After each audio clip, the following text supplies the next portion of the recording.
So hello guys, welcome back to our channel once again chit and chat. आज के जो हमारे guest हैं अक्षय बंसल चनालिया, ये पंजाब रीजन से बिलोंग करते हैं। पंजाब के सुनाम रीजन से बीजेपी यूथ मोर्चा को रिप्रेजेंट कर रहे हैं पिछले 8 साल से। एक बहुत अच्छे राइजिंग पॉलिटिशियन है, एक मिडिल क्लास फैमिली से, इनके परिवार में कोई भी पॉलिटिशियन नहीं था। कैसे इन्होंने अपना सफर शुरू किया, कैसे इन्होंने अपनी जर्नी शुरू की, आज हम इनसे बात करेंगे और बहुत सारी देश की नीतियों के बारे में इनसे जानना चाहेंगे। अक्षय जी, आपका बहुत बहुत स्वागत है। कैसे हैं धन्यवाद। आप? बहुत अच्छा हूँ भाई, बहुत बहुत धन्यवाद आप दोनों भाइयों का। आज आप दोनों भाइयों के साथ बातें करेंगे, बहुत अच्छा लगेगा। डेफिनेटली, जरूर हम जानना चाहेंगे। सबसे पहला क्वेश्चन ये रहेगा आपकी जर्नी के बारे में।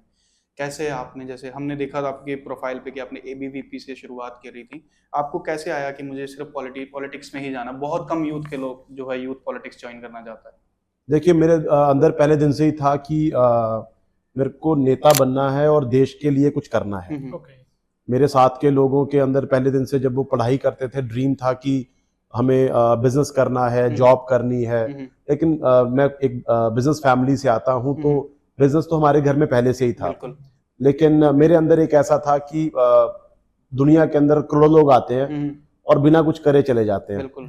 लेकिन मुझे कुछ करना है जिसके साथ में देश के अंदर, सोसाइटी के अंदर कुछ चेंज आए। तो बस उसी सोच के साथ मैं लगा रहा और अभी भी लगा हूँ, ऑलवेज लगा हूँ। मेरे को आज एक्टिव पॉलिटिक्स के अंदर ऑलमोस्ट 18 साल हो गए हैं। क्या बात है। तो बहुत लंबे समय से मैं पार्टी के अंदर काम कर रहा हूँ। जब पार्टी में नहीं भी था तब भी सोशल वर्क के काम बहुत ज्यादा करता था मैं। जैसे कि इकोनॉमिकल वीकर, पैंडेमिक के टाइम पे तो अभी किया 2020 में। लेकिन इकोनॉमिकल वीकर सेक्शन के लिए, बच्चे जो अपनी फीस पे नहीं कर सकते, उन लोगों को अपने हक कैसे दिलवाने हैं, उस तरीके के काम करना। बहुत सारे हमने ऐसी चीजें की हैं कि फूड टू ऑल, बच्चों को फूड देने के काम करना। क्योंकि मैं सुनाम से बिलोंग करता हूँ, पंजाब में चंडीगढ़ पढ़ने आया, पटियाला पढ़ता था। जहां पे भी हम जाते थे ऐसे सोचते थे कि हम सोसाइटी में लोगों को कैसे अपलिफ्ट कर सकते हैं। सोसाइटी में ही नहीं, मेरे कॉलेज के अंदर, मेरी क्लास के अंदर बहुत सारे बच्चे ऐसे भी थे जो इकोनॉमिकली वीकर सेक्शन से आते थे। मैं ठीक फैमिली से था, मेरे दोस्त अच्छे थे। हम उन दिनों से हमें मेक श्योर करते थे कि साथ वाले जो हमारे स्टूडेंट्स हैं, जो हमारे साथ के हमारे सहपाठी हैं, हम उनको कैसे एम्पावर करें। बस ये अपने दिल में पहले दिन से ऐसा था, तो कर रहे हैं। अब जैसे कि आप इस नेशनली आप बीजेपी को रिप्रेजेंट करते हैं, बीजेवाईएम को रिप्रेजेंट करते हैं।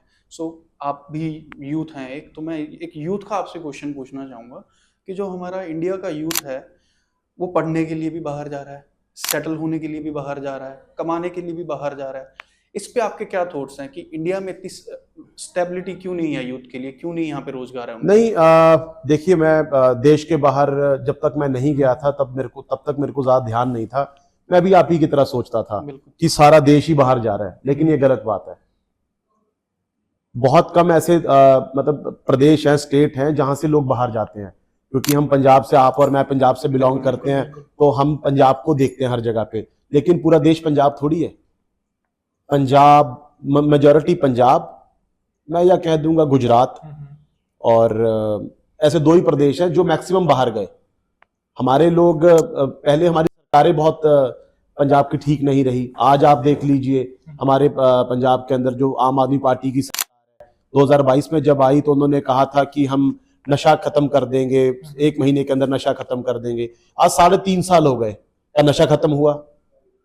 अब से 2 महीने पहले उन्होंने कहा था कि हम 2 महीने के अंदर, डेडलाइन के अंदर अंदर पंजाब के अंदर से नशा मुक्त कर देंगे। सरकार उनकी 3.5 साल से है, लेकिन वो सरकार के तकरीबन 39 महीनों के बाद ये बात कह रहे हैं कि हम पंजाब में से नशा खत्म कर देंगे। तो ये एक तरीके का दोहरा मापदंड है कि आप लोगों से वोट लेने के लिए आप उनको सपने दिखाते हैं। तो ऐसा नहीं है कि पंजाब से, मतलब देश के, पूरा इंडिया ही बाहर जा रहा है। अगर मैं गुजरात की बात करूं, गुजरात के अंदर बहुत ज्यादा बिजनेस है, तो बिजनेस को एक्सपैंड करने के लिए लोग बाहर जाते हैं। अगर आपके बहुत सारे दोस्त बाहर होंगे, हमारे आपके व्यूअर्स के भी बहुत लोग बाहर दोस्त होंगे देश के बाहर। आप देखेंगे कि जो गुजराती कम्युनिटी के लोग हैं वो बिजनेस करते हैं, बड़े बड़े बिजनेसेस हैं उनके। होटल्स हैं, मोटेल है, बहुत बड़े उनकी बड़ी बड़ी फैक्ट्रीज हैं। हमारे लोग वहां पे मेहनत करने जाते हैं, एक सिंगल डॉलर लेके जाते हैं और अपनी स्ट्रगल के साथ में, मेहनत, डेडिकेशन के साथ, क्योंकि हमारे लोग बहुत हार्ड वर्किंग लोग होते हैं। पंजाबी लोग जहां जाते हैं वहीं पे जाके अपना झंडा बुलंद करते हैं। तो हमारे लोग जहां गए, उन्होंने वहां जाके अपने आपको स्टैब्लिश किया। आज आप देखेंगे बड़ी बड़ी ट्रकिंग कंपनीज, बड़े बड़े मैन पावर कंपनीज, या फार्मिंग की काम की बात करें, तो आज हमारे लोग वहां जाके अच्छा काम करते हैं। लेकिन इसका दूसरा पॉइंट ऑफ व्यू ये भी बताऊंगा कि ऐसा नहीं है कि हमारे देश से ही लोग बाहर जाते हैं। मैं बाहर के देशों से के लोगों से मिलता हूं। आज अभी मेरे जब आपके पास बैठा था, किसी का व्हाट्सएप पे मैसेज आया। मैसेज क्या आया, बंदा बाहर रहता है कि जी हमें इंडिया में आना है और इंडिया में आना है और हमें इंडिया के लिए अपना वीजा, अपना पासपोर्ट वहां सरेंडर करके इंडिया वापस आना है। सिटीजनशिप के लिए सिटीजनशिप छोड़नी है वहां की और यहाँ की लेनी है, क्योंकि हम इंडियन ही है। मैंने पूछा क्यों, ऐसा क्या कारण है? उन्होंने कहा जी कि जो देश हमारे भारत के अंदर लोगों के अंदर एकता है, प्यार है, जो एक दूसरे के साथ खड़े होने की भावना है, वो यहाँ नहीं है। अब मैंने अपनी जिंदगी के 25 साल यहाँ काम कर लिया। जब मैं यहाँ आया था उन दिनों में पंजाब से थे वो, उन दिनों में हालात यहाँ ठीक नहीं थे, इमरजेंसी के हालात थे, सरकारों का काम ठीक नहीं था। 35 साल पहले की बात कर रहा हूँ। तो लेकिन अब जब से मोदी जी आए हैं, मैं देख रहा हूं कि भारत एक नया भारत बन चुका है। देश ही नहीं, देश के बाहर भी हमारे लोगों को जिस तरीके से रिस्पेक्ट दी जाती है, तो अब मैं अपने देश वापस आना चाहता हूं अपने बच्चों को लेके कि आप प्लीज मुझे गाइड करिए। तो मेरा क्वेश्चन ऐसे ये है कि आज जैसे एक यूथ जाता है यहाँ से, पंजाब की बात करें, पंजाब से यहाँ पे बाहर जा रहा है, ये हमने बड़े बड़े IITians देखे यहाँ से बाहर जा रहे हैं, क्या उनके यहाँ पे अपॉर्चुनिटीज नहीं मिल पा रही है प्रॉपरली? यहाँ पर MNC नहीं, यहाँ अपॉर्चुनिटीज की क्या कमी है? अगर आप बात करें, बेंगलोर की बात करें, IT हब है, हैदराबाद की बात करें, IT हब है, अगर कहीं ना कहीं अभी मोहाली भी IT हब बन रहा है। बिल्कुल बिल्कुल। तो ऐसा नहीं है, गुड़गांव सबसे बड़ा IT हब है, देखिए आप। तो ऐसा नहीं है कि ये सिर्फ एक कंपटीशन है, एक होड़ है, देखा देखी है। बिल्कुल। अब आप पॉडकास्ट करने लगे हैं, पहले पॉडकास्ट इक्का दुक्का लोग करते थे, आजकल हर कोई कर रहा है। बिल्कुल। तो ये हर चीज की होड़ है, जो चीज करने बस आजकल जो दिखता है वो होड़ है। कहीं ना कहीं आप ये मानते हैं इंडिया के यूथ में पोटेंशियल बहुत है? क्योंकि हमने बाहर के फॉरेनर्स को ये सुना है कि जो इंडिया के पोटेंशियल है वो उनकी कंपनीज को बहुत बेनिफिट दे रहा है। देखिए ऐसा है, आप जो कह रहे हो कि इंडिया के बच्चों के अंदर पोटेंशियल है, वो पोटेंशियल इसलिए है क्योंकि इंडिया के पास वर्ल्ड का सबसे ज्यादा यूथ है। हमारे पास 65% देश का, मतलब हमारे देश की पॉपुलेशन 145 करोड़ हमारी पॉपुलेशन है, उसमें से 65% हमारे पास यूथ है, जो कि 35 ईयर से लेस देन एज है। बिल्कुल। तो उन देशों के अंदर सबसे बड़ा क्राइसिस ये है, वहां पे पॉपुलेशन ज्यादा नहीं है। अगर पॉपुलेशन है तो बंदे एज्ड हैं, बिल्कुल, वहां पे यंग ब्लड नहीं है। अगर हमारे लोग वहां पे ना जाएं तो उनकी तो इकोनॉमी ठप हो जाए। बिल्कुल बिल्कुल। तो इट्स वाइस वर्सा, हमारे लोग वहां जाते हैं, उनके लोग भी यहाँ पे आते हैं। तो दूर के ढोल सुहावने हैं। आज अगर आपको लगता है कि हम लोग अगर कनाडा, अमेरिका, ऑस्ट्रेलिया के वीजा पाने के लिए स्ट्रगल करते हैं, वो लोग यहाँ आने के लिए बहुत बड़ा स्ट्रगल करते हैं, उनको वीजा नहीं मिलता, बिजनेस सेटअप क्योंकि India is the biggest market. अगर India is the biggest market, आज इंडिया के अंदर बड़ी बड़ी कंपनियां, वर्ल्ड की बड़ी से बड़ी कंपनी इंडिया में आना चाहती है, क्योंकि India is the biggest market. Recently Apple का देखा हमने कि एप्पल अपना जो मैन्युफैक्चरिंग है यहाँ करना चाह रहा है। देखिए आप, रिसेंटली एक बयान था, ने कहा कि एप्पल के मालिक को कि आप कंपनी यहां से ले जाइए, लेकिन उन्होंने अभी रिफ्यूज किया। अभी कुछ दिन पहले ही उनका रिफ्यूजल का स्टेटमेंट आया कि आप कंपनी वहीं पे लगाइए, क्योंकि सबसे ज्यादा जो एप्पल के बायर है वो तो इंडिया में है। बिल्कुल। हमारी पॉपुलेशन, अमेरिका की पॉपुलेशन 33 करोड़ है, बिल्कुल। इंडिया की पॉपुलेशन उससे ऑलमोस्ट 5 गुना ज्यादा है। बिल्कुल। और वर्ल्ड के 100 देशों से ज्यादा पॉपुलेशन खाली भारत के अंदर है। बिल्कुल।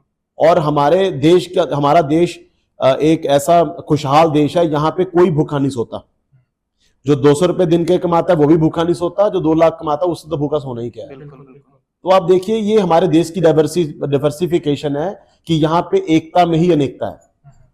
तो मेरा क्वेश्चन है अभी यूथ को लेके अगेन है, जो सरकारी नौकरी की तैयारी करते हैं जी, जैसे अगर हम लेते हैं UPSC, one of the toughest exam का माना जाता है उसमें। तो मेरा सिंपल क्वेश्चन है कि अगर 1000 वैकेंसी निकलती है, उसके लिए 20 लाख लोग अप्लाई करते हैं, और अगर जो फाइनल इंटरव्यू में आते हैं तो आई थिंक 10,000 लोग आते हैं, अगर मेरी कैलकुलेशन गलती है, जो मैंने देखा है 10,000 लोग आते हैं फाइनल इंटरव्यू में, जिसमें 1000 सिलेक्ट होता है। तो बाकी के जो 9,000 में है उनमें भी पोटेंशियल होता है, तो हम उन्हें चैनलाइज क्यों नहीं कर पा रहे? अगर कोई छोटी वैकेंसी निकल रही है तो उसके लिए उसको फिर से री एग्जाम देना पड़ रहा है, क्यों हम ऐसा नहीं कर पा रहे हैं कि वो मतलब वहीं से उसके लिए कोई रिजर्वेशन बने कि वहां से एक देश के लिए बेनिफिट होगा कि एक अच्छा UPSC एस्पायरेंट जिसका इतना तेज दिमाग है वो वहां पे अपनी पोजीशन। देखिए मैं आपको बताता हूं, जैसे आपने बात कही कि 20 लाख से ज्यादा बच्चे पेपर की तैयारी करते हैं। बिल्कुल। पहली बात तो वो अपनी स्वेच्छा से करते हैं, बिल्कुल ठीक है, इसको सरकार नहीं कहती कि आप तैयारी करो। ठीक है, हर बंदे का एक टास्क होता है कि मेरे को ये बनना है, तो उसके आप देखिए अच्छाई और बुराई उसी की है ना। बिल्कुल वो मेहनत करता है, उसमें से 1000 बंदा पास होता है। मैंने भी जब 2014 के अंदर जब मैंने अपनी ग्रेजुएशन कंप्लीट की थी उन दिनों में, तब मैं भी यूपीएससी की तैयारी करने लगा था। ओके तो ऐसा थोड़ी होता है कि देखो, ऐसा होता है हर बंदे को पता होता है कि अगर मैं ये नहीं बन पाया तो मेरा प्लान बी क्या होगा। बिल्कुल। तो ऐसे ही जो यूपीएससी एस्पिरेंट की आप बात करते हैं कि उसमें से जो 9000 बच्चा इंटरव्यू में बच जाता है, वो क्या करते होंगे? वो लोग आपसे ज्यादा स्मार्ट हैं सर, वो पहले ही प्रिपेयर करते हैं। मैं उन लोगों को जानता हूं, बहुत सारे ऐसे लोगों को जिन लोगों के यूपीएससी के 2-2 3-3 बार इंटरव्यू फेल हो गए और वो यूपीएससी एस्पिरेंट ही रह गए, लेकिन वो ऑफिसर नहीं बन पाए। तो वो बहुत, उनके पास ब्रिलियंट माइंड होते हैं, उसके बाद वो जॉब नहीं करते, वो यंग एंटरप्रेन्योर बन जाते हैं, उनके पास बड़े बड़े स्टार्टअप करते हैं, वो बड़ी बड़ी कंपनीज को वो कंसल्ट करते हैं। तो आपको ऐसा लगता होगा, और सरकार के साथ भी काम करते हैं, वो सरकार के साथ में डायरेक्टली और इनडायरेक्टली जुड़ के काम करते हैं। वो लोगों को अपनी एडवाइस देते हैं, मतलब एक तरीके के फाइनेंशियल एडवाइजर्स बन जाते हैं, काउंसलर्स बन जाते हैं, कंसल्टेंट बन जाते हैं, कंसल्टेंसी कंपनीज चलाते हैं बड़ी बड़ी। तो ऐसा नहीं है कि सरकार उनके बारे में सोचती नहीं है, लेकिन सरकार के पास भी लिमिटेड सोर्सेज हैं। ओके, सरकार के पास लिमिटेड सोर्सेज है, और जितने हैं सरकार उसको बहुत अच्छे से कर रही है। लेकिन जो आप लोगों की बात कर रहे हो, वो भी समाज के अंदर बहुत बड़ा कंट्रीब्यूट कर रहे हैं। How do you see reservation? क्या ये माना जा सकता है कि रिजर्वेशन एक ऐसा मुद्दा है जिसके ऊपर, जिसको कम या ज्यादा नहीं किया जा सकता, इसलिए उस पर प्राइवेटाइजेशन किया जा रहा है कि चीजें प्राइवेटाइज की जाए तो कैपेबिलिटीज के अकॉर्डिंग नौकरी मिल जाएगी, कैपेबिलिटीज के अकॉर्डिंग जॉब मिल जाएगी? आप इसको कैसे देखते हैं? देखो, ये एक वो सत्य है जिसको कोई भी झुठला नहीं सकता। तो देखिए, जो रिजर्वेशन है, रिजर्वेशन कभी भी खत्म नहीं हो पाएगी इस देश के अंदर। रिजर्वेशन हमेशा बढ़ेगी, सरकार कोई भी आए, रिजर्वेशन हमेशा बढ़ेगी, कम नहीं हो सकती। जो एक बार हो गई उसको कट नहीं किया जा सकता। ठीक है। लेकिन अगर आप जो कह रहे हैं कि प्राइवेटाइजेशन हो रही है या और किसी तरीके से और वर्टिकल लेके आए जा रहे हैं, देखिए मेरा ऐसा मानना है कि आरक्षण की बात करेंगे, आरक्षण कभी इस देश से खत्म नहीं हो सकता। ठीक है। क्योंकि जो आरक्षण एक बार स्टेब्लिश हो चुका है उसको कभी कट नहीं किया जा सकता। सरकार कोई भी आए, भाजपा आए, कांग्रेस आए, सपा आए, बसपा आए, कोई भी पार्टी आए, ठीक है, आरक्षण हमेशा बढ़ेगा। अगर बढ़ेगा तो मतलब कम नहीं होगा, या वही रहेगा या बढ़ेगा। ठीक है।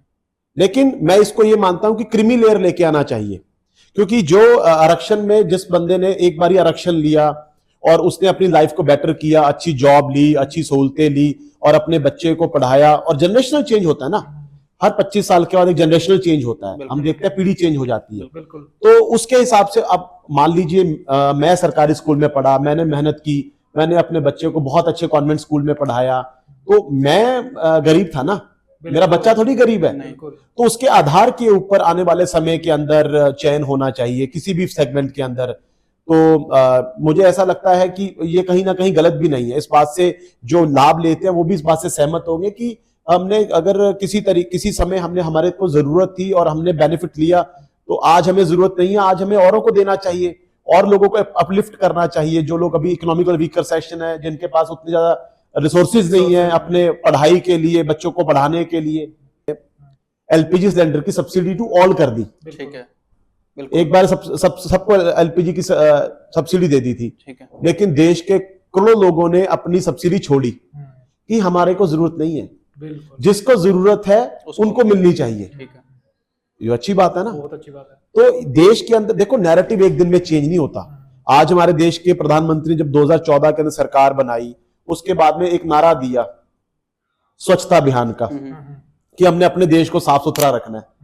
आज लोगों के अंदर एक ये मेंटली स्ट्राइक करता है। आज हम गाड़ी में से जाते हुए कोई पहले रैपर फेंक देते थे, अब हम सोचते हैं कि नहीं फेंकना यार, आगे डस्टबिन में डालेंगे। बिल्कुल।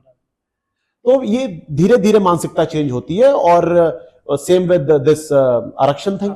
मेरा इस पे एक क्वेश्चन है, आरक्षण में एक नहीं दो क्वेश्चन है। हाँ। एक तो उन लोगों की बात करते हैं, आपने ये बात करी जिनको आरक्षण मिला उनको लाभ हुआ, जिनको लाभ नहीं हुआ उनके एंड से एक क्वेश्चन है कि अगर मान लो कोई एग्जाम है, उसमें बच्चा 200 में से 180 ला रहा है और कट ऑफ जा रही है किसी जर्नल की 185, और जो रिजर्वेशन वाला जो बच्चा है उसकी 70 या 70, 80, 85 या 130 जा रही है, तो वो सिलेक्ट हो रहा है और वो नहीं सिलेक्ट हो रहा है। पहला क्वेश्चन ये, इसके ऊपर आपका क्या थॉट है? पहला तो ये। सेकंड थॉट मेरा ये आता है कि जिसमें आपने एक बोला था कि हाँ एक क्रीमी लेयर आती है कि एक बच्चे को लाभ मिल गया, उसके बाद उसकी पूरी फैमिली को भी लाभ मिलता है कहीं ना कहीं। वो बाद में भी उसकी अगर बच्चा होगा या उसकी फैमिली होगी तो वो भी उसका आरक्षण का यूज करती है। तो कहीं ना कहीं ये नहीं लगता कि अगर एक को लाभ मिल गया तो बाकी फैमिली को कहीं ना कहीं उस रिजर्वेशन से छोड़ देना चाहिए और सिंपल जैसे जनरल कैटेगरी है या बाकी? बिल्कुल ऐसा होना चाहिए, लेकिन मेरे कहने से ऐसा नहीं होगा ना। मैं तो बिल्कुल इस बात से नहीं होगा। नहीं, मैं तो इस बात को बिल्कुल मानता हूं। मैं खुद जब मैं भी तो स्टूडेंट था, मैं भी एक आम परिवार से हूं, मेरे घर पे भी भाई बहन है, हम मेरे फादर बहुत मेहनत करके पैसे लेके आते थे। बिल्कुल। मैं ऐसा थोड़ी है कि अगर मैं जनरल कैटेगरी से हूं तो मैं बहुत इजी हूं। बिल्कुल। परिवार सबके सेम होते हैं। मैं तो इस बात को कहता हूं कि घर के अंदर अगर एक बंदे को इस क्रीमी बेनिफिट मिल गया है तो उसको क्रीमी लेयर में आना चाहिए। अगर घर के अंदर एक बंदे का एक मतलब घर के अंदर माता पिता के 3 बच्चे हैं, एक बच्चा मान लीजिए जॉब पा गया जिसके अंदर उसकी साल महीने की सैलरी 1 लाख रुपए है, साल की सैलरी उसकी 12 लाख रुपए हो गई, तो वो सारे परिवार को अपलिफ्ट कर रहा है ना। बिल्कुल। हमारे जो देश का स्ट्रक्चर है हम सबको साथ लेके चलते हैं परिवार के अंदर। हमारा जो स्ट्रक्चर है वो ये नहीं है कि मैं नौकरी लग गया बाकी तुम दोनों भाई अब अपना देख लो। बिल्कुल। ये हमारा स्ट्रक्चर नहीं है। जो हमारे देश का स्ट्रक्चर है हम सबको सारा परिवार साथ में चलता है। तो मेरा ऐसा कहीं ना कहीं मानना है जब घर के अंदर एक बंदे को बेनिफिट मिला वो बाकी बंदों का लुक आफ्टर कर सकता है, उसको पढ़ा सकता है, उसको जैसे पढ़ा सकता है, अच्छी एजुकेशन दे सकता है, अच्छी लिविंग दे सकता है। और सबसे बड़ी बात तो यही होती है जब परिवार के अंदर एक बंदा कमाने लगता है बाकी लोगों के अंदर एक सबसे बड़ी एक सेटिस्फेक्शन होती है कि मेरे घर के अंदर अब उतना मतलब ब्रेड बटर का रौला नहीं है। बिल्कुल। तो होना तो ऐसा चाहिए, लेकिन मेरे और आपके कहने से नहीं होगा ना। ये तो 145 करोड़ का देश है सर, यहाँ पे तो सबको साथ लेके चलना पड़ता है। यहाँ पे तो अगर हमें इस तरीके की चीज करनी है तो उसके लिए नीचे से ऊपर तक पार्लियामेंट से संविधान पास होगा, फिर कहीं जाके ऐसी चीजें होती इसका है। कहने का मतलब आपका ये मैं समझ सकता हूँ कि ये डेमोक्रेसी के जोन के अंदर नहीं हो सकता। अगर ये हो पाएगा तो डिक्टेटरशिप के अंदर हो पाएगा। No no no no, not a dictatorship. ये डेमोक्रेटिक वे से ही होगा। डिक्टेटरशिप ये चाइना नहीं है सर। बिल्कुल। ये भारत है। भारत एकमात्र देश है जो डेमोक्रेटिक स्ट्रक्चर को फॉलो करता है। ठीक है। यहाँ पे आम बंदा कुछ भी बोल सकता है। आपको जो फ्रीडम ऑफ स्पीच है अगर भारत से ज्यादा किसी में कहीं पे भी नहीं है। Totally agree with you. एक भारत एक ऐसा देश है जहां पे कोई भी बंदा किसी को कुछ बोल सकता है और उस पर कार्रवाई नहीं होती। वो अपनी आवाज जितनी मर्जी बुलंद कर सकता है। पहले तो ये होता था कि मैं बड़ा आदमी हूं, मेरे पास कोई पत्रकार आएगा, मेरा इंटरव्यू लेगा तो मेरी बात आगे जाएगी। आजकल तो बंदा खुद ही पत्रकार है, अपना फोन ऐसे उठाना है और ऐसे फेसबुक लाइव हो जाना है। बस आपकी बात में थोड़ा सा क्रिस्प होना चाहिए, तुरंत वायरल होती हैं चीजें। तो आप ये this is new India sir, this is new India. और डेमोक्रेटिक जो स्ट्रक्चर की सबसे बड़ी मिसाल भारत है, सबसे बड़ी मिसाल। और आप इस अगर आप दूसरे देशों से कंपेयर करेंगे आपको इस चीज के आप देख सकते हैं। आप चाइना के अंदर जाके बात करिए, चाइना की कोई खबर आपके देश में देखने को आती है? नहीं आती। अमेरिका के अंदर इतना कुछ हो रहा है, अभी वहां पे एलए के अंदर क्या क्या हो रहा है, क्या उसकी खबरें यहां आती हैं? हमारे देश के अंदर कुछ छोटा सा वाकया भी होता है लेकिन वो इंटरनेशनल न्यूज हो जाती है। बिल्कुल। क्योंकि हमारे देश के अंदर मीडिया को आजादी है, हमारे देश के अंदर डेमोक्रेटिक स्ट्रक्चर की ताकत है, लोगों की ताकत है।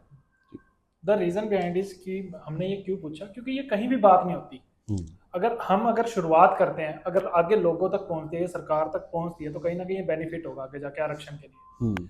तो आपसे मैं अब ये पूछना चाहूंगा, जैसे आपने देखा होगा कि जो भी करंट रूलिंग पार्टी है, जीएसटी भी इन्होंने इम्प्लीमेंट किया, 2 बार नोटबंदी भी इम्प्लीमेंट करी। एक बार 1000 के नोट बंद हुए, फिर 2000 के, फिर 2000 के बंद हो गए हैं नोट। उस टाइम नैरेटिव ये था पार्टी का कि महंगाई कम हो जाएगी, काला धन वापस आएगा। बट अभी की जो करंट सिनेरियो है सोशल मीडिया पे, अगर हम ग्राउंड रियलिटी की बात करें, ऐसा कुछ दिख नहीं रहा है कि लोग कह रहे हैं कि महंगाई तो कम हुई नहीं है। इन सब चीजों को करने का क्या फायदा था? क्या सिर्फ आम लोगों को परेशान करने के लिए था? इस पे आपकी क्या सोच और इसके क्या बेनिफिट्स हुए हैं अभी तक? देखिए, ये जो आपका जो क्वेश्चन है बहुत अच्छा क्वेश्चन है और मैं इसके बारे में बहुत अच्छे से आपको चीज बताना चाहूंगा।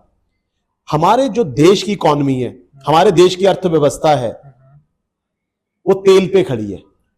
ऑयल पे। हमारे देश की अर्थव्यवस्था तेल पे खड़ी है। ऑयल, जिसको हम पेट्रोल, डीजल, गैस ऐसा चीजें बोलते हैं। ये चीजें हमारे भारत के पास नहीं है। ठीक है, बिल्कुल। ये सब चीजें निर्यात करते हैं। ठीक है जी। सऊदी अरेबिया से, ईरान से, इराक से, दुबई से, मतलब यूएई से और बहुत सारी कंट्री से लेते हैं, गल्फ कंट्री से लेते हैं, रशिया से लेते हैं। बिल्कुल। अब आप देखिए कि रशिया यूक्रेन वॉर हुआ, रशिया यूक्रेन वॉर हुआ तो उसमें सबसे ज्यादा इफेक्ट किस पे आया? ऑयल पे, ऑयल पे, डेफिनेटली, क्योंकि हमारा ऑयल रशिया से आता था। बिल्कुल। आज अब के टाइम में इजराइल और इराक की वॉर हो रही है, हम तेल किससे लेते हैं? इराक से। इराक से। वहां पे लड़ाई हो गई है, वहां पे रोज मिसाइलें गिर रही हैं, तो वहां से तेल आना बंद हो जाएगा ना। बिल्कुल बिल्कुल बिल्कुल। तो जब तेल बंद हो जाएगा तो उसका इफेक्ट किस पे आएगा? हमारी इकॉनमी पे। लोग इसके बारे में नहीं सोचते। आप प्लीज एक्सप्लेन करिए कि मैं इसको एक्सप्लेन कर रहा हूं ना। आज 2025 हो गया, इजराइल इराक हो रहा है, रशिया यूक्रेन हो रहा है, वहां पे तेल महंगा हो रहा है। तो जब वो तेल महंगा हो रहा है तो उसका नुकसान हमारी प्लेट पे ही आता है। ओके।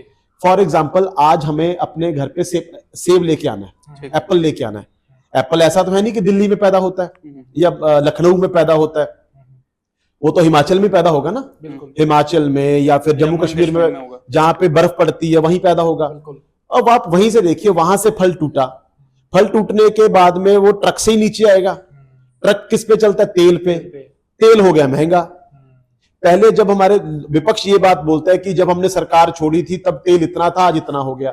आप ये तो देखिए कि फॉरेन जो इंटरनेशनल रेट कितना बढ़ गया, क्रूड ऑयल का रेट कितना बढ़ गया।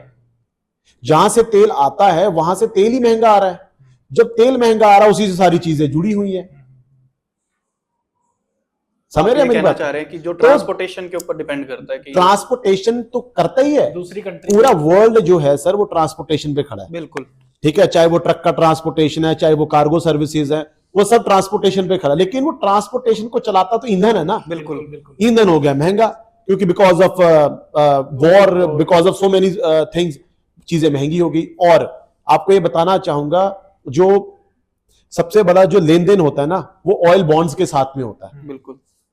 वर्ल्ड लेवल पे जब हम दूसरे देश के साथ में ट्रेड करते हैं तो ऑयल बॉन्ड्स के ऊपर करते हैं।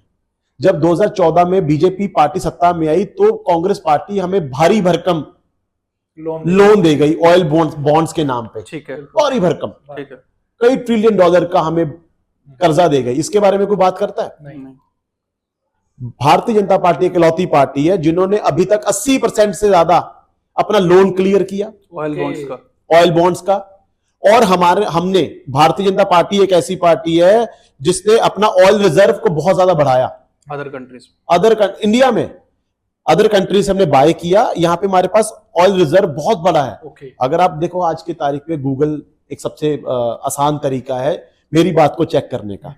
मैं कुछ कह रहा हूं, आप किसी को फोन करेंगे, कोई क्या कह रहा है वो तो छोड़ दो ना, आपने बस अपने वहां से चेक कर सकते हैं, आप से चेक करने हैं, आपने गूगल में डालना है कि क्या क्या है। हम भी यहां बैठे हैं, आप यहीं भी चेक कर सकते हैं। समझ गए सर, वर्ल्ड ऑयल पे चलता है, तो कहीं ना कहीं आप हर चीज ऑयल पे चलती है। कहीं ना कहीं आप ये कह रहे हो कि वॉर की वजह से इकोनॉमी हमारी इफेक्ट हो रही है, सिर्फ और सिर्फ ऑयल की वजह से। लेकिन अगर आप बात करें एक महंगाई की, महंगाई तो देखो पूरे वर्ल्ड में है। अगर आप बात करते हैं बाकी देशों से, हमें कंपेयर करते हैं इकोनॉमिकली, हमारा कंट्री तो बहुत ही रीजनेबल है, अफोर्डेबल है।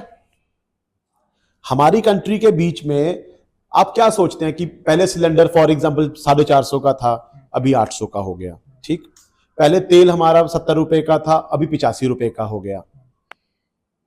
देखो 12 साल भी बीच में आ गए, 12 साल का टर्न्योर हो गया। थोड़ा थोड़ा तो महंगाई समझ आती है, महंगाई थोड़ी थोड़ी समझ आती है ना। तो देखिए अगर आप रीजनेबली सोचेंगे ना तो सारी चीज ऑयल के ऊपर खड़ी है। ये वर्ल्ड ऑयल के ऊपर खड़ा है।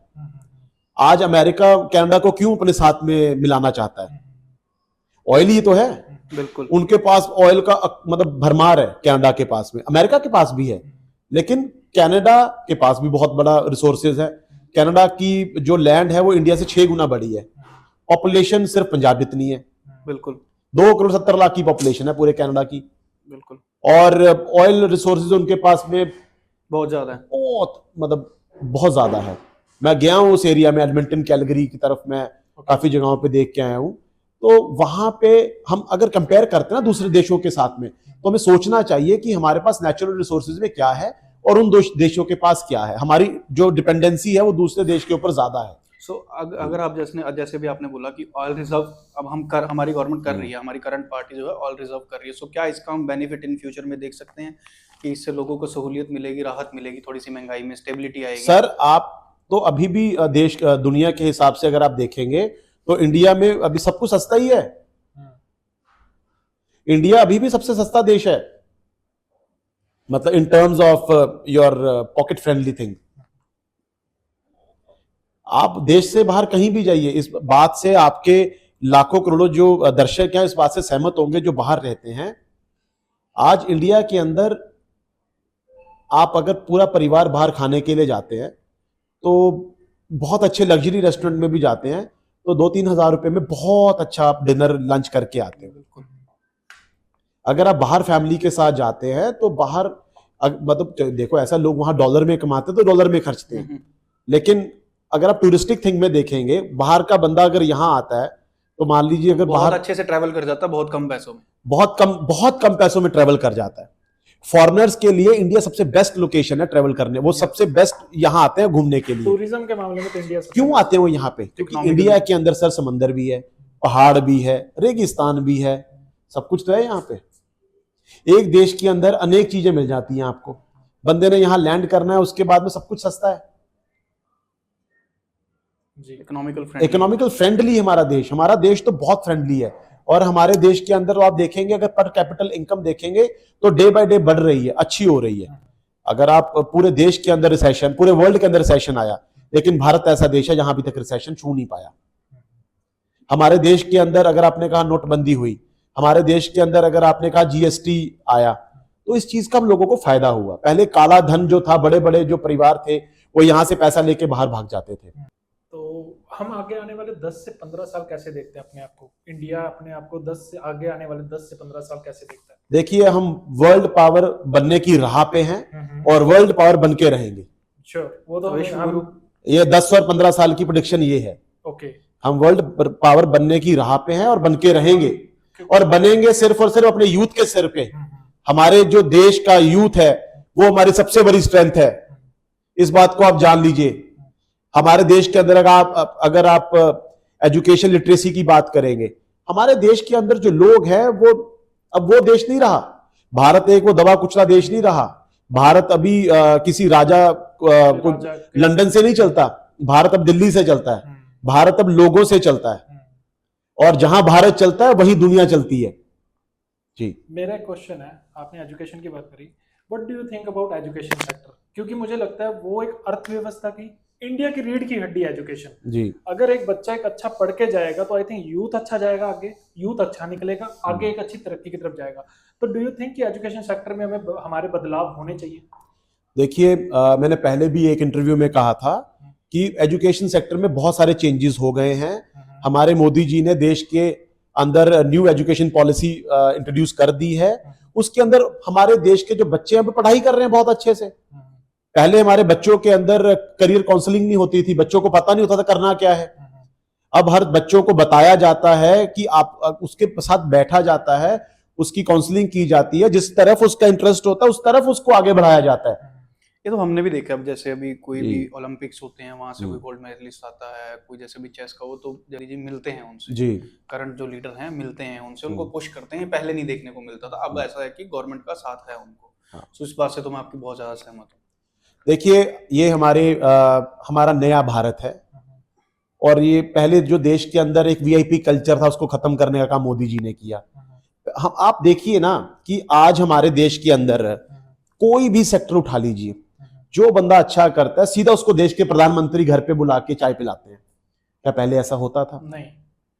आई थिंक आज का यूथ भी पॉलिटिक्स में इंटरेस्ट भी आई थिंक 2014 के बाद आप देखिए जो सोशल मीडिया, आप जैसे पॉडकास्ट करते हैं, आप जैसे कुछ लोग और भी पॉडकास्ट करते हैं, जो लोग देखो जब नया होता है, हर बंदा जब जर्नी स्टार्ट करता है तब आम होता है। धीरे धीरे करने के बाद कल आपने बड़ा बनना है, बहुत लोग और भी बड़े बन गए।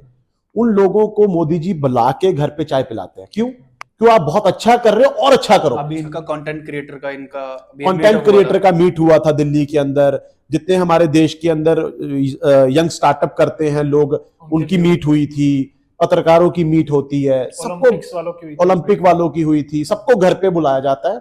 और देखो जब घर का जो बड़ा होता है ना, अगर आप अच्छा कर रहे हो और आपकी पीठ थपथपा दे, आप उससे और ज्यादा अच्छे से काम करते हो, आप बहुत अच्छा कर रहे हो, लेकिन आपको आपके घर वाले कह रहे हैं कि यार तू कुछ करता ही नहीं है, अप्रिशिएट करने वाला अप्रिशिएट ही नहीं करता, बंदे का मनोबल टूटता है। जब देश का प्रधानमंत्री, 150 करोड़ पॉपुलेशन का प्रधानमंत्री और वर्ल्ड का सबसे बड़ा लीडर आपको घर पे बुला के कहते हैं कि आप बहुत अच्छा कर रहे हो और अच्छा करिए, तो आपके अंदर पीछे ना बूस्ट लग जाता है। सोशल मीडिया पे कोई फोटो को आगे लेके जाना होता है, बूस्ट लगाते हैं ना, तो बंदे के ऊपर बूस्ट लग जाता है एकदम से। जी, ये तो हमने भी देखा है कि ना कि 100 लोग और मोटिवेट होते हैं उनको देख के कि हाँ एक ये भी खेल है, ये भी सेक्टर है, मुझे पिक करना चाहिए, यहाँ पे ये उपलब्धि मिल रही है, इसको रिकॉग्नाइज करा जा रहा है। देखिए मोदी 74 साल के हो गए, कोई आपको उनके साथ लगा कि वो कहीं किसी तरीके से लेट बैक है? नहीं। आप और मेरे शायद माता पिता लेट बैक होंगे, वो टेक्नोलॉजी फ्रेंडली हैं, वो हर चीज को नए नए आइडियाज एक्सेप्ट करते हैं और उसको इम्प्लीमेंट करते हैं।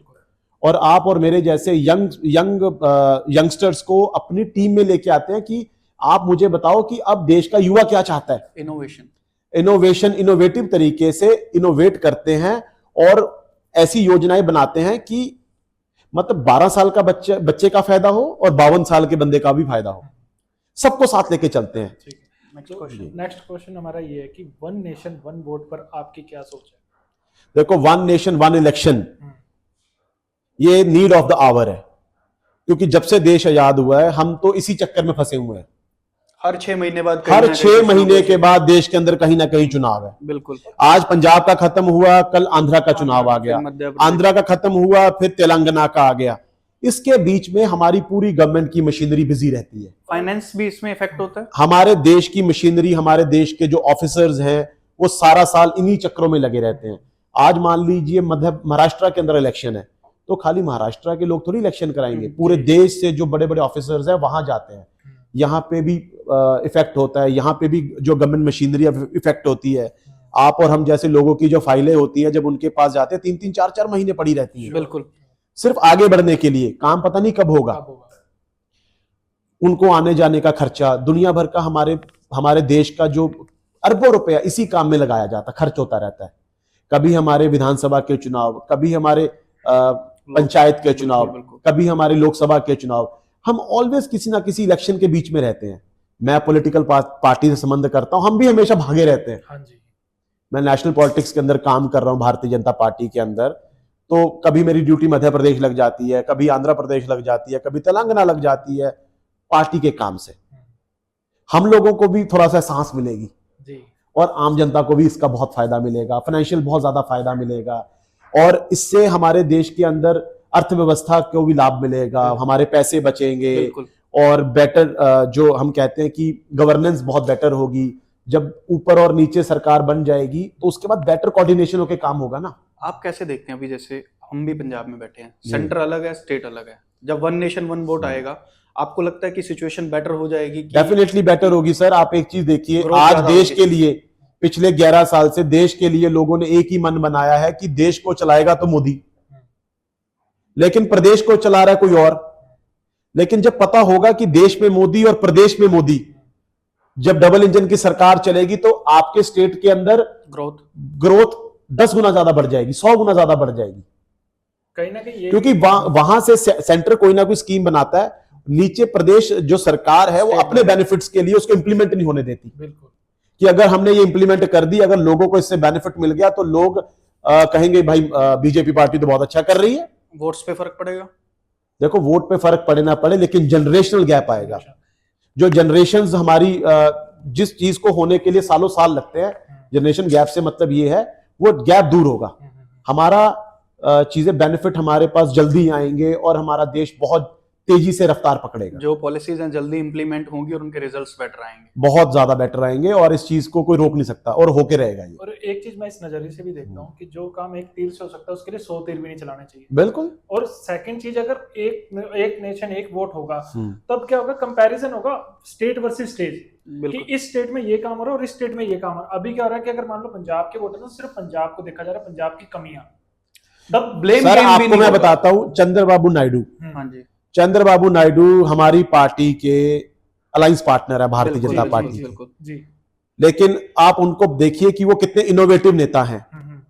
हैदराबाद की स्थापना चंद्रबाबू नायडू ने की। तब तेलंगाना आंध्रा इकट्ठा था, तब हैदराबाद के अंदर आईटी सिटी बनाई। जब उन्होंने आईटी सिटी बनाई तो उनका बहुत विरोध हुआ, लेकिन आज देखिए कि वहां से लाखों लोगों को रोजगार मिल रहा है जी। आज पूरा देश ही नहीं, पूरी दुनिया उस बात के लिए उनको हमेशा अप्रिशिएट करती है कि ये उनकी सोच थी। अभी वो गुंटूर के पास में अमरावती एक सिटी है, अब उसको कैपिटल बना रहे हैं। तो जैसी नई चीजें बनती है, नई डेवलपमेंट आती है, तो उसके साथ में लाखों लोगों को रोजगार मिलता है। जैसे देश के अंदर पॉपुलेशन बढ़ रही है, तो हमें चीजों को नया तो करना पड़ेगा ना। आज मोहाली वो मोहाली नहीं रहा जो आज से 10 साल पहले था। बिल्कुल। पहले जब गुड़गांव बना तो गुड़गांव को लोगों ने पसंद नहीं किया। बिल्कुल। लेकिन आज गुड़गांव की जो लिविंग है वो वर्ल्ड लेवल की लिविंग है, लाइमलाइट्स में। आज गुड़गांव की प्रॉपर्टी इंडिया की सबसे नंबर 1 सबसे महंगी प्रॉपर्टी है। बिल्कुल। 100-150 करोड़ के तो वहां फ्लैट आ गए हैं, अपार्टमेंट्स ही हैं, अपार्टमेंट ही आ गया, कोठी तो छोड़ ही दो। तो जहां पे देखो देश के अंदर कोई भी नेता होता है, मैं किसी के बारे में ये नहीं कहूंगा, लेकिन अगर उसकी कोई भी योजना होती है वो जनरेशंस के लिए होती है, वो आने वाली पीढ़ी उसका लाभ लेती है। मतलब हम दर बदर ग्रोथ की तरफ जा रहे हैं, ग्रोथ की तरफ जा रहे हैं। आप देखिए, मैं आज अकाली बीजेपी की जब सरकार थी उन दिनों में यहाँ पे न्यू चंडीगढ़ बना। बिल्कुल। किसी ने सोचा नहीं था, लोग कहते थे कि यार क्या है ये, सारे मतलब इधर खेत खत्म कर दिए, यहाँ पे बड़े बड़े रोड बना दिए, यहाँ पे क्या ही होगा, यहाँ किसने बसना है।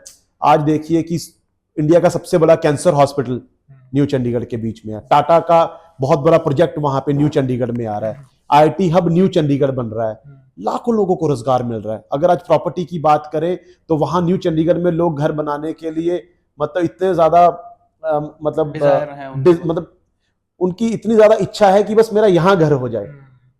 और ये कुछ नहीं, यही 10 साल पहले की बात है। जी जी जी। सिर्फ 7-8 साल पहले की बात है। हमने भी देखा है, ग्रो होते हुए तो हमने भी देखा। देखिए, कोई भी गवर्नमेंट होती है, वो कोई भी योजना बनाती है, वो हम और आप लोगों के बेनिफिट के लिए ही बनाती है। इससे एक रिलेटेबल क्वेश्चन और है, सेंटर हर एक स्टेट के लिए एक फंड अलाउ करती है। जब भी सेंट्रल गवर्नमेंट आती है, सेंटर में जब भी पार्टी आती है, हर एक स्टेट के लिए ईयरली या जो भी उनका कार्यकाल होता है 5 साल का, उसके लिए एक फंड अलाउ करती है स्टेट को।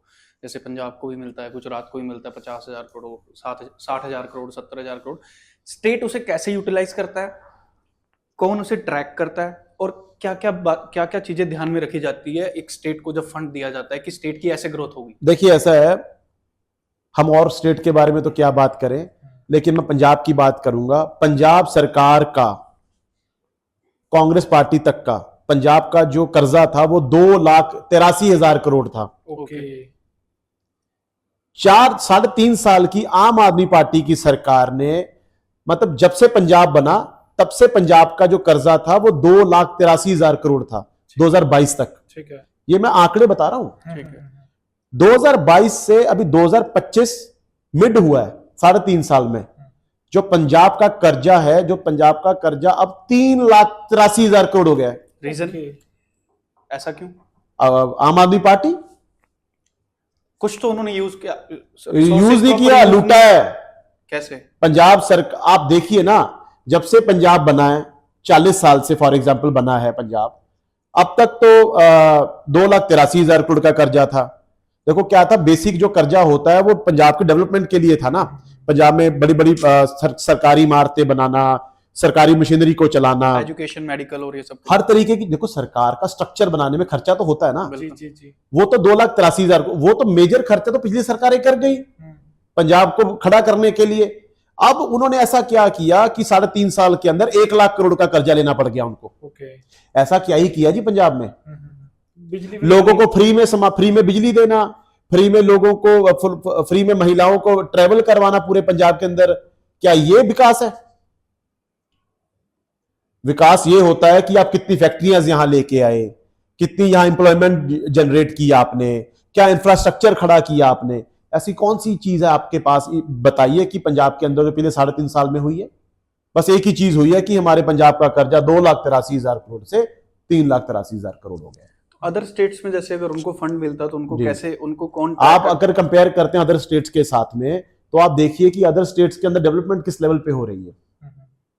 पंजाब का डेवलपमेंट का मतलब मोहाली न्यू चंडीगढ़ नहीं है, बाकी एरियाज भी हैं। पंजाब मोहाली और चंडीगढ़ में नहीं बसता। पंजाब फाजिलका, भोर भी है, पंजाब संगरूर बठिंडा भी है, मानसा भी है। वहां पे क्या हो रहा है? वहां से लोग क्यों भाग भाग के कह रहे हैं कि हमें यहां नहीं रहना? क्यों पंजाब का एक एक जो यूथ है, जो पंजाब की फैमिलीज हैं, क्यों वो ऐसा सोचती हैं कि हमारे बच्चे को हमें यहां नहीं रखना, कम से कम वो चंडीगढ़ जाके रहे? क्योंकि सेफ एनवायरनमेंट नहीं रहा। आज पंजाब का पानी बहुत कैंसरस हो गया है। पंजाब के अंदर इस बारे में कोई बात करता है? पंजाब का पानी का लेवल 650 फीट पे चला गया, कोई इसके बारे में बात करता है? पंजाब में अगर बात होती है, मुद्दों को भड़काया जा रहा है। किसान आंदोलन, मैं किसी बात को गलत नहीं कहूंगा, लेकिन पंजाब के मुद्दों को भड़काया जा रहा है।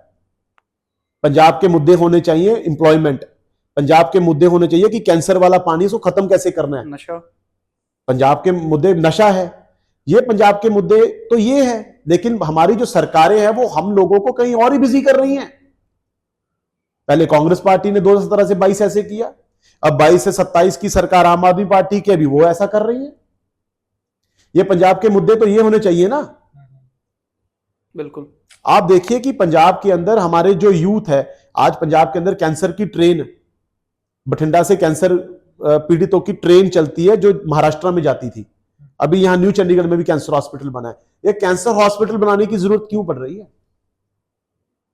हम उस जड़ को क्यों नहीं खत्म कर रहे? सरकारों का ध्यान उस पर क्यों नहीं है? पानी के ऊपर देखिए सर, जैसे गाड़ी अर्थव्यवस्था को चलाने के लिए से तेल जरूरी है ना, वैसे बॉडी को चलाने के लिए पानी जरूरी है। हम कॉफी पी रहे हैं, अगर पानी ना होगा तो कॉफी नहीं बनेगी। हम खाना खाते हैं, अगर पानी नहीं होगा तो खाना नहीं बनेगा। सरकारों का ध्यान उस पर तो है नहीं। और सरकार ये क्यों भूल जाती है कि जो पानी एक आम बंदा पीता है वो उनका बच्चा भी पीता है। सरकार को ये सोचना चाहिए, सरकार चलाने वाले ऑफिसर्स को, सरकार चलाने वाले नेताओं को, माननीय मुख्यमंत्री भगवंत मान जी को, सबको ये सोचना चाहिए कि हमें हमारी जनरेशन्स को कैसे बचाना है, हमें विकास की तरफ कैसे जाना है। सर विकास की तरफ हम तब जाएंगे जब हम अपनी जनरेशन्स को बचाएंगे। अगर हमारी पनीरी जिसको बोलते हैं फसल, हम तब अच्छी होती है जब पनीरी अच्छे से लगती है। पौध जो होती है, जब हम खेत में पौध लगाते हैं, उसकी जड़ लगाते हैं, अगर जड़ अच्छी नहीं होगी तो उसकी फसल कैसी अच्छी होगी? मैं वापस इसी क्वेश्चन एक बहुत हमारे पंजाब के अंदर एक लाइन कही जाती है कि जैसा खाया अन्न वैसा हुआ मन। तो आप समझ रहे हैं ना कि जो बोएंगे वही खाया जाएगा, वही बीजे, जो बोएंगे वही काटेंगे। एक मैं ऊपर लेवल से यही क्वेश्चन एक बार दोबारा पूछना चाहूंगा कि इसको सेंटर कैसे ट्रैक करती है स्टेट फंड को? जैसे आपने बोला कि पंजाब में नहीं यूज हो रहा, बाकी अदर स्टेट्स में कैसे इसको ट्रैक कैसे करती है और किन चीजों को ध्यान में रख के एक स्टेट को फंड दिया जाता है? देखो, स्टेट को जो फंड दिया जाता है वो बेसिकली जो ट्रैक करती है वो CAG एक डिपार्टमेंट है, वो करते हैं। ओके, क्या करते हैं? तो इसके बारे में देखो, पूरे नंबर्स तो मेरे को मालूम नहीं है, लेकिन उसको हर कोई गूगल कर सकता है। ठीक है। लेकिन मैं ये कह सकता हूं कि पंजाब सरकार, क्योंकि पंजाबी हूं, पंजाब की बात करूंगा, तो सरकार को इसका जवाब देना चाहिए और सरकार को हमारे जनरेशन के बारे में सोचना चाहिए। बिल्कुल सही है। अब मेरा नेक्स्ट क्वेश्चन है, हम आते हैं जियोपॉलिटिकल पर, कि हमारे जो करंट रिलेशन है हमारे US, चाइना, अदर कंट्रीज के साथ कैसे हैं? कनाडा, न्यूजीलैंड, ऑस्ट्रेलिया, जो हम इनको कैसे देख सकते हैं कि हम इनको फ्रेंडली की नजर से देख सकते हैं कि ये हमारे फ्रेंड है, या हम इनको देखें कि ये हमारे लिए नहीं है सही? ट्रेड्स आप देखिए जी, हमारी अभी भारत पाकिस्तान की लड़ाई हुई, तो अगर आप बात करते हैं भारत पाकिस्तान की लड़ाई हुई, तो अमेरिका आप सबने देखा, उनकी कम ज्यादा जितनी भी इन्वॉल्वमेंट थी, लेकिन थी तो उन्होंने हमारी मदद की, हमारे भारत की मदद की, मतलब भारत के साथ खड़े हुए। भारत सरकार ने ये दिखा दिया कि भाई भारत कितना मजबूत है, जब पाकिस्तान के सारे एयर बेस उड़ा दिए और पाकिस्तान को मतलब निस्तानाबूद कर दिया, पाकिस्तान का पानी बंद कर दिया। 1960 की ट्रीटी थी, वाटर ट्रीटी 1960 की ट्रीटी थी। 1960 के बाद में 2025 तक ऐसे ही पानी जा रहा था। उस ट्रीटी, जब वो ट्रीटी साइन हुई थी, वो ट्रीटी के अंदर ये था कि हम पानी तो इनको देंगे, लेकिन हम अपनी जरूरत के हिसाब से पानी यूज भी कर सकते हैं। लेकिन हमने उस तरीके की कोई चीज की नहीं, जैसे पानी जा रहा था वैसे ही जा रहा था। लेकिन जब उन्होंने अभी पहलगाम के बीच में हमारे निर्दोष निहत्थे लोगों को मारा, तब हमारे भारत के प्रधानमंत्री ने स्ट्रिक्टली एक्शन लिया, आज पानी बंद है। इससे पहले कांग्रेस ने क्यों नहीं किया? किसी और पार्टी ने क्यों नहीं किया? देखिए, स्ट्रॉन्ग एक्शन लेने की जो सबसे बड़ी ताकत है वो मोदी जी के अंदर है, और वो ताकत देते हैं हम और आप लोग। हम और आप लोग। बिल्कुल। और अगर कनाडा की बात करते हैं, कनाडा में पहले जो पूर्व प्रधानमंत्री जस्टिन ट्रूडो थे, Yes, yes. जस्टिन ट्रूडो हमारे देश के खिलाफ बयानबाजी करते थे, बिल्कुल बिल्कुल। हमारे देश को कमजोर करने वाले बयान देते थे, हमारे देश के भाईचारे को खराब करने की कोशिश करते थे। देखिए अभी G7 चल रहा है, समिट में, यस। G7 समिट के लिए कनाडा के जो अभी पीएम है, उनका फोन आया हमारे देश के प्रधानमंत्री को कि जी आप पहले कनाडा आते थे, पिछले कुछ सालों से हमारे संबंध किन्हीं कारणों से ठीक नहीं रहे, हम चाहते हैं कि इस बारी आप प्लीज हमारे इस कार्यक्रम में आए। उन्होंने मतलब जैसे एक प्रधानमंत्री दूसरे प्रधानमंत्री को बुलाता है उसी तरीके से बुलाया। तो ये रूमर्स फेक थे जो आ रहे थे कि समिट में इंडिया को इनवाइट नहीं किया गया? नहीं, समिट में क्या, मोदी जी अभी ट्रैवल कर रहे हैं, मोदी जी अभी आजकल में कनाडा पहुंच जाएंगे, G7 पहुंच ही गए हैं। जी। आज जिस डेट को हम ये शो शूट कर रहे हैं, मोदी जी कनाडा पहुंच चुके हैं। ओके जी। और आने वाले दिनों में इस चीज का हमारे देश के जो हमारे जो भाई बहन कनाडा में बैठे हैं, उनको इस चीज का फायदा मिलेगा, क्योंकि देश का प्रधानमंत्री जब जाता है तो देश के लोगों की बात करता है। जी। तो उस चीज का बेनिफिट आने वाले दिनों में हमें मिलेगा। 10 सालों में इन्होंने जो इंटरनेशनल संबंध बनाए हैं जी, उसका हमें बेनिफिट मिल रहा है। हाँ। तो मेरा एक क्वेश्चन है कि अगर इंडिया, जैसे अगर देखा जाए चाइना है, जी, चाइना मैन्युफैक्चरिंग पे बहुत फोकस करता है अपने, हम्म। क्या आने वाले 10-15 साल में इंडिया भी ऐसा देख सकते हैं कि इंडस्ट्रियलाइजेशन काफी आ सकता है यहाँ पे, या मैन्युफैक्चरिंग की तरफ जा सकता है, क्योंकि हमें अपने इकोनॉमिकली जितना स्ट्रांग होंगे उतना हम वर्ल्ड पावर की तरफ जाएंगे आगे? नहीं, आप देखिए ना, अब जो अमेरिका ने टैरिफ बढ़ाए, यस, हाँ जी। अमेरिका ने ट्रंप सरकार जब से सत्ता में आई है उससे टैरिफ बढ़ाए, चाइना के साथ उन्होंने बहुत ज्यादा टैरिफ बढ़ा दिए। तो वहां से लुई विटॉन, गुची, पराडा, बड़े बड़े जो ब्रांड है, जो वर्ल्ड लेवल के ब्रांड है, एक्सपोज किया गया उन्हें, उनको एक्सपोज किया। लेकिन उन सबकी फैक्ट्रीज अब कहाँ आ रही हैं? इंडिया इंडिया में, यूपी आ रही हैं। ओके, ये हमें नहीं पता था। इन सबकी फैक्ट्रीज अभी इंडिया में आ रही हैं। इन सबके यूपी डिफरेंट स्टेट्स के अंदर इनको सेटअप दिखाए जा रहे हैं। उन सब ने ये तय कर लिया कि हमें एक अपनी फैक्ट्रीज को यहाँ पे लगाना है, प्रोडक्शन हाउसेज हमारे इंडिया में होंगे। इसका बेनिफिट किसको होगा? रोजगार, हमारा रोजगार यहीं पे इंडिया में तो आएगा। क्योंकि कहीं ना कहीं यूएस और बाकी कंट्री का बेनिफिट भी यही है कि अगर चाइना वर्ल्ड पावर की तरफ जा रहा है तो उनको इंडिया के साथ हाथ मिला के चलना पड़ेगा, क्योंकि इंडिया की पॉपुलेशन 140 करोड़ है। अगर वो यूटिलाइज हो गई सही ढंग से, अगर उनके अंदर मैन्युफैक्चरिंग या इंडस्ट्रियलाइजेशन आ गया, तो आई थिंक हम कहीं ना कहीं ग्रो कर पाएंगे। देखिए, वो फैक्ट्रीज यहाँ आए ना आए, हमारा देश बहुत अच्छा चल रहा है, हमारे देश के अंदर बहुत सारा रोजगार है। ये आपको ऐसा लगता होगा कि हमारे देश के अंदर रोजगार नहीं है, कहाँ नहीं है रोजगार? आज यूपी के अंदर, यूपी में जहां कोई कहता था कि शाम को 5 बजे के बाद अगर गाड़ी लेके निकलेंगे दंगा बहुत तो छीन लेते थे। आज वहां के गुंडे, कोई दिखता है गुंडा मवाली कोई? आज पंजाब के अंदर ये कहा जाता है कि अगर पंजाब को बचाना है तो योगी जैसा मुख्यमंत्री पंजाब का होना चाहिए। सहमत हूं मैं आपकी, ठीक है ना। आज जी सबसे बड़ा एयरपोर्ट, जेवर एयरपोर्ट वहां बन रहा है, उसके साथ में आप देखिए रियल एस्टेट, वहां की कितनी बड़ी बड़ी फैक्ट्रीज वहां लग गई हैं। तो ये दिस इज न्यू इंडिया। वो पुरानी बातें थी जो पहले होती थी कि लाइट बंद कर दो, कोई आ जाएगा लूट लेगा, अब ये सब खत्म हो गया है। अब दिस इज न्यू इंडिया। मेरा क्वेश्चन ये है कि जैसे अदर कंट्रीज में देखा जाता है नेशनल आइडेंटिटी, जैसे ग्रीन कार्ड है यूएस में, पासपोर्ट है, इंडिया में नेशनल आइडेंटिटी जो है आधार कार्ड माना जाता है। बट अभी जैसे इंडिया पाकिस्तान का वॉर हुआ, बहुत सारे पाकिस्तानी पकड़े गए क्योंकि इजी एक्सेसिबल था, उन्होंने आधार कार्ड बनवाए हुए थे, फेक आधार कार्ड थे। इस पे आपका क्या सोच है, और एनआरसी के लिए लोग अभी करंट पार्टी का क्यों विरोध करती है? देखिए, आपने कहा कि यहाँ पे फेक आधार कार्ड बन जाते हैं। जिन लोगों के फेक आधार कार्ड बन जाते हैं वो पकड़े भी तो गए ना। बिल्कुल, बट एक सर्टेन खास, आप देखिए फेक आधार कार्ड बनाना कोई भी चीज कितनी आसान है जी। अगर आपका आधार कार्ड मैं ले लूं और आपके आधार कार्ड को मैं स्कैन कर लूं और अपनी फोटो लगा लूं, बन गया मेरा आधार कार्ड। लेकिन जब उसकी जांच होगी, जब उसकी पुष्टि होगी, तो पकड़े गए ना आप। बिल्कुल। अभी भारत सरकार में हमारी एजेंसियों ने कितने लोगों को पकड़ा। तो ये तो किसी भी देश के अंदर आप चले जाइए, किसी देश का अगर फेक पासपोर्ट भी बन सकता है, कुछ भी बन सकता है, ठीक है। लेकिन हम जब उसकी जांच करते हैं और तब ना पकड़ा जाए, तब हमारी गवर्नमेंट का फेलियर है। और दूसरे नंबर पे अगर हम बात करते हैं कि एनआरसी के बीच में, देखिए हमारे देश के अंदर क्या है, हमारी जो भारत सरकार है वो सारी बिरादरियों के लिए काम करती है। आज देश के अंदर 2014 के बाद अगर हम बात करें माइनॉरिटी के अंदर, सबसे ज्यादा मुस्लिम कम्युनिटी, मतलब आज तक, उससे 2014 से पहले और 14 से 25 के बीच में अगर हम कंपैरिजन करेंगे तो सबसे ज्यादा, मतलब मुस्लिम्स के बीच में कंपैरिजन करेंगे तो मुस्लिम सबसे ज्यादा यूपीएससी क्लियर कर रहे हैं मुस्लिम्स के बीच में। यस, उनको मुस्लिम्स का नंबर बढ़ा है। हम अगर इस चीज में अगर हम किसी तरीके से जातिवाद करते तो ऐसा होता क्या? नहीं, ये चीजें क्यों नहीं वो highlight क्यों की होती जाती? हैं? क्योंकि गवर्नमेंट ने ऐसा एक सेटअप किया है। गवर्नमेंट ने हमारे मिनोरिटी के जो फंड होते हैं, अरबों रुपए के फंड दिए जा रहे हैं कि बच्चों को पढ़ाया जाए। जब बच्चों को पढ़ाया जाता है, ये पूछ के थोड़ी पढ़ाया जाता है कि तुम कौन सी बिरादरी से हो। वो इंडियन है, उनको पढ़ाया जाएगा, उनका राइट है ये। हम उन लोगों को पढ़ाते हैं, उन लोगों की एजुकेशन के लिए भारत सरकार फंड देती है।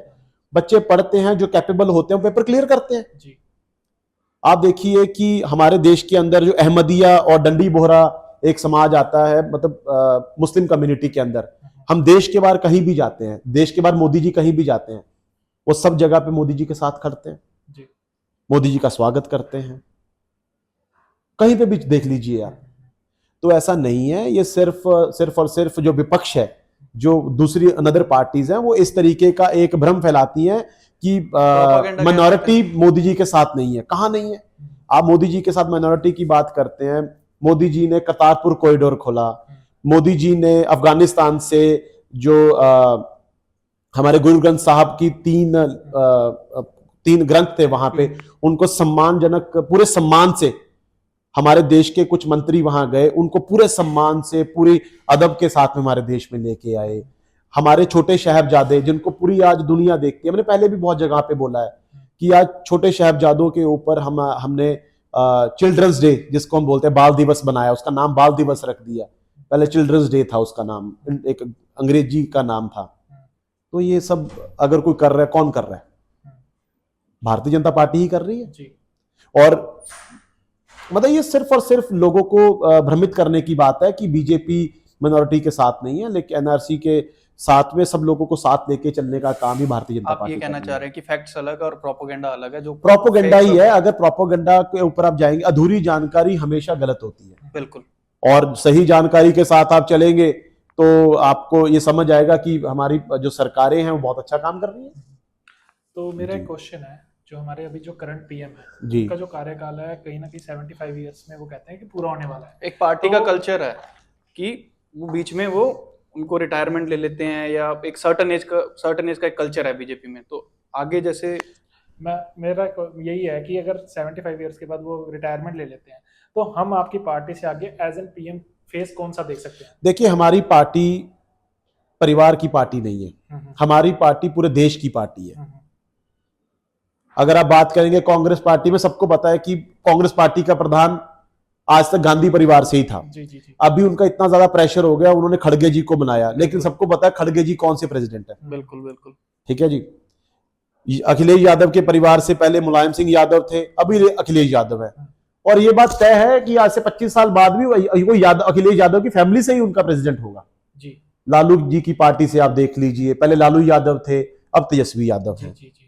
सुखबीर बादल जी की फैमिली से देख लीजिए, पहले प्रकाश सिंह बादल थे, फिर सुखबीर बादल हुए, अभी उन्होंने बनाया है क्योंकि उनका विरोध हुआ, लेकिन चलाते वही हैं। बिल्कुल। लेकिन भारतीय जनता पार्टी किसी के परिवार की पार्टी नहीं है, ये करोड़ों कार्यकर्ताओं की पार्टी है। हमारे पार्टी के अंदर एक डेमोक्रेटिक सिस्टम है, जो नीचे से नाम आते हैं, जो कार्यकर्ताओं के साथ, जो पूरी पार्टी को साथ लेके, पूरे देश को साथ लेके चल सकते हैं और देश के लिए एक परफेक्ट कैंडिडेट होंगे, वही हमारी पार्टी का नेता होंगे, प्रधानमंत्री होंगे, पार्टी प्रेसिडेंट होंगे। बहुत सारी न्यूज आती है जैसे योगी जी, नहीं योगी जी, मैं आपको क्या कह रहा हूं सर, आपने कभी नायब सैनी का नाम सुना था जी, जो हरियाणा के मुख्यमंत्री बने? नहीं। सुना था कभी? राजस्थान में, मध्य प्रदेश में कभी सुना था कि शिवराज सिंह चौहान के बाद मुख्यमंत्री मोहन यादव होंगे? नहीं। किसी ने सुना था कि गोवा के चीफ मिनिस्टर प्रमोद सावंत होंगे? किसी ने सुना था कि असम के मुख्यमंत्री हेमंत बिस्व शर्मा होंगे? किसी ने सुना था सर कि देवेंद्र फडणवीस महाराष्ट्र के मुख्यमंत्री दोबारा होंगे? डिप्टी सीएम बन गए थे वो। ये सर हमारी पार्टी का जो स्ट्रक्चर है, वो जो पार्टी के लिए डेडिकेटली काम करता है और नेशन बिल्डिंग में बेस्ट बंदा होता है, उसी को पार्टी हमेशा आगे करती है। कल मैं भी देश का प्रधानमंत्री हो सकता हूं। बिल्कुल। क्या कांग्रेस में कोई बोल सकता है कि मैं देश का प्रधानमंत्री हो सकता हूं कांग्रेस पार्टी से? लेकिन भारतीय जनता पार्टी का कोई भी वर्कर ये कह सकता है कि कल मैं देश का प्रधानमंत्री और स्टेट का मुख्यमंत्री हो सकता हूं। ये हमें आजादी भारतीय जनता पार्टी देती है, कोई और पार्टी नहीं देती। तो कुछ ऐसा सोचा है कि कौन फेस बनेगा आगे जाके? सर मैं आपको कह रहा हूं, कल आप भी हो सकते हो, पार्टी में काम तो करो। वन ऑफ द बेस्ट हमारी पार्टी के अंदर कोई भी तुक्के से नहीं बढ़ता, काम करना पड़ता है सर।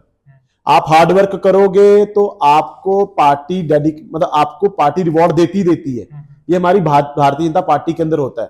आप किसी नेता विशेष की चापलूसी करोगे और सिर्फ उसको कहोगे कि ये आपको नेता बनाएगा, ये सिर्फ और सिर्फ ये कल्चर दूसरी पार्टियों में होता है, भारतीय जनता पार्टी में नहीं होता। इसका एक बेस्ट एग्जांपल हम मोदी जी को ले सकते हैं कि सर नरेंद्र मोदी से पीएम बन गए। सर नरेंद्र मोदी जी सबसे बड़ी एग्जांपल है। नरेंद्र मोदी जी आज पहले मुख्यमंत्री, देश के अंदर एक ही बंदा ऐसा है जो पहली बार मुख्यमंत्री ही बने सीधा, 4 बारी मुख्यमंत्री रहे, फिर 3 बारी प्रधानमंत्री हो गए। काम की वजह से है ना, वो डेडिकेटली काम करते हैं, ईमानदारी से काम करते हैं, देश के लोगों के लिए काम करते हैं। इसी वजह से नरेंद्र मोदी जी आज आप और हम सबकी पसंद है जी। मैं आपको यहीं पे हम इस पॉडकास्ट का अंत करना चाहेंगे। आपके साथ बात करके बहुत अच्छा लगा। आने के लिए बहुत बहुत धन्यवाद। कुछ आप अपने व्यूअर्स को कहना चाहें, कोई ऐसी बातें जो आपके मन में हो जो आप शेयर करना चाहें? ਰੱਬ ਤੁਹਾਨੂੰ ਸੁਪਨੇ ਇਹ ਸੋਚ ਕੇ ਨਹੀਂ ਵਿਖਾਉਂਦਾ ਕਿ ਤੁਹਾਡੀ ਪਾਕਟ 'ਚ ਕਿੰਨੇ ਪੈਸੇ ਨੇ। ਉਹ ਤੁਹਾਨੂੰ ਸੁਪਨੇ ਤਾਂ ਦਿਖਾਉਂਦਾ ਹੈ ਕਿਉਂਕਿ ਉਹਨੂੰ ਉਮੀਦ ਹੁੰਦੀ ਹੈ ਕਿ ਤੁਸੀਂ ਇਹ ਸੁਪਨੇ ਪੂਰੇ ਕਰ ਸਕਦੇ ਹੋ। ਸੋ ਆਪਣੇ ਆਪ ਤੇ ਯਕੀਨ ਰੱਖੋ, ਕੋਈ ਵੀ ਚੀਜ਼ ਦੁਨੀਆ ਦੇ ਵਿੱਚ ਇੰਪੋਸੀਬਲ ਨਹੀਂ ਹੈਗੀ। Our today's podcast is sponsored by Bella Gusto. And thank you so much guys हमारे साथ बने रहने के लिए, हमारे साथ जुड़े रहने के लिए। और इस पॉडकास्ट को जरूर देखें, इसमें हमने बहुत डिटेल में बातें करी है, political, geopolitical, career wise, youth के लिए, जॉब्स के लिए बहुत कुछ है। देखिए और एंजॉय करिए, फॉलो करिए। Thank you so much guys. Chit and chat.